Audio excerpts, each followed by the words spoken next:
ഇപ്പോൾ പ്രധാനമായിട്ടും അതായത് കൊച്ചി കോർപ്പറേഷൻ, കൊച്ചി എന്ന് പറയുന്നത് നമ്മുടെ കേരളത്തിൽ തന്നെ അറിയപ്പെടുന്ന രീതിയിലുള്ള ഒരു സ്ഥലമാണ്.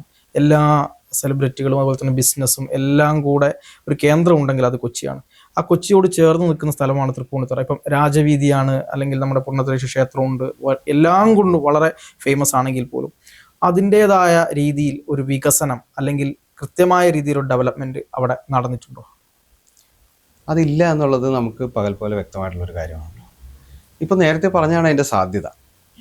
നമുക്ക് കലാപരമായിട്ട്, പൈതൃകപരമായിട്ട്, സാംസ്കാരികപരമായിട്ട് വളരെ ഉന്നതിയിൽ നിൽക്കുന്ന ഒരു സ്ഥലമായിട്ട് ഒരു തലത്തിൽ അങ്ങനെ നിൽക്കുന്നു. കലാപാരമ്പര്യം, വാദ്യഘോഷങ്ങളുടെ ഒരു ഈറ്റിലമായിട്ടൊക്കെ നിൽക്കുകയാണ്.